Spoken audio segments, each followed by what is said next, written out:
Hvala lijepa Ines, hvala lijepa našim gostima. A naša sljedeća priča, najava izložbe u jednoj zagrebačkoj galeriji, upozorit će nas na problem, na rad i na poteškoće s kojima se susreću gluhi sportaši. Poznajete li uopće nekoga od gluhih sportaša? U Zagrebačkoj galeriji Kristofor Stanković u Starogradskoj vijećnici otvorena izložba fotografija Sportaši u tišini. Autor izložbe također je gluh, a fotografija i snimanje sportova gluhih njegov je dugogodišnji hobi. Ovo mu je 4. izložba fotografija, ali prva sa sportskih terena. Ovu zanimljivu izložbu možete gledati do subote 18. rujna. Svaka fotografija na izložbi Sportaši u tišini oživljava trenutke u kojima su gluhi sportaši dali najbolje od sebe i po tko zna koji put pobjedili. Neke su nastale prije 30 godina, a neke su fotografije s posljednjih natjecanja. Imam dosta dobru opremu fotografsku,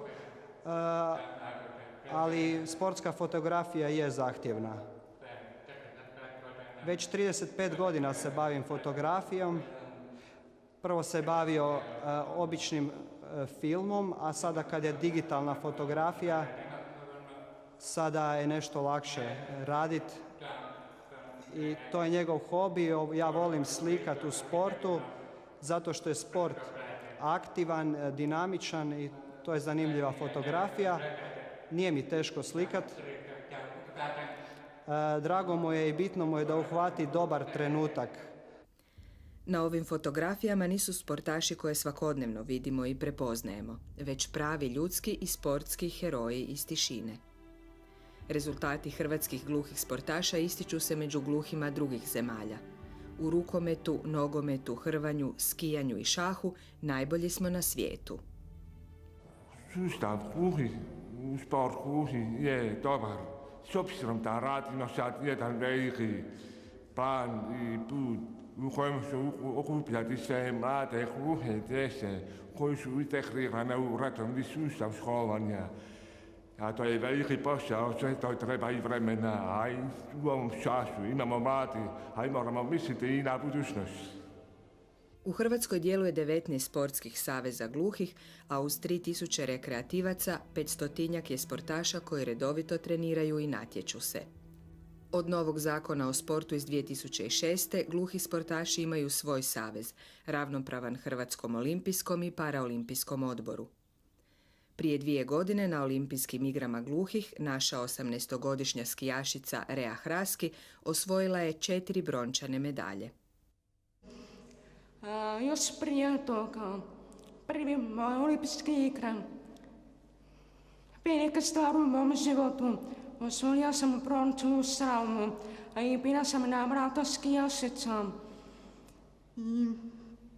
Nisam mogla vjerovati, skoro sam plakala od sreće. Zahvalimo puno mog tatu, on mi je najbolji trener, stalno je od kasamarana. Stalno je uz mene, tamo puno trenera ima i on ima puno posla, ja imam školu. Iako fotografije Željka Hrsana nisu snimljene skupom opremom koju imaju profesionalni sportski fotografi, one pokazuju da snimatelj poznaje sport i osobe koje snima. U neprestanom kretanju uspio je uhvatiti trenutak u kojem sportaši nadilaze svoje mogućnosti i postaju svijet za sebe. Pred nama živi njihovo ja mogu, moram, uspjeću, kao i radost nakon postignutog cilja. Simfonija. Evo, recimo da je netko od vas, dragi gledatelji, nekom čudnom slučajnosti bio na ovom koncertu i zabilježio ga digitalnom kamerom ili možda onim priručnim videokamerama. Takva bi nam snimka dobro došla. Javite nam se. Dakle, ako ste sa nekog dalekog puta donijeli lijepe fotografije, ako ih želite podijeliti s drugima, ako ste donijeli lijepe video snimke s dalekog puta, ako ih želite podijeliti s drugima, javite nam se u redakciju Dobro jutro Hrvatska. Ovo je naša e-mail adresa, odnosno broj telefona naših tajnica Jadranke i Marije koje će primiti vaše podatke. Ja ću samo naglasiti da u obzir dolaze isključivo digitalne fotografije i također pozvani ste i svi vi koji imate neki zanimljiv hobi, zanimljiva iskustva koja želite podijeliti s nama. Dođite i bit ćete nam dragi gosti u našem studiju. Gle kako vrijeme leti, 9 sati i 6 minuta, završena je još jedna emisija Dobro jutro Hrvatska. Ponovo ćemo vas buditi sutra od 7 sati. A za kraj, iznad oblaka.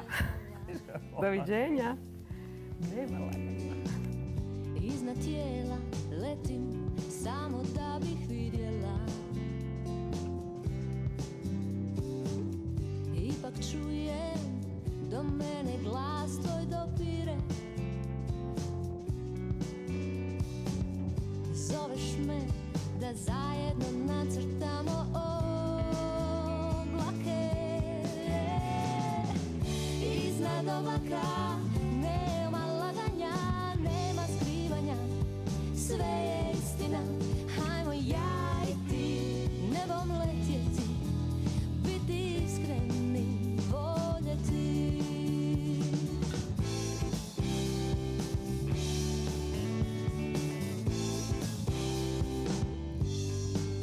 Voljela bih da si sada sam na mjesecu,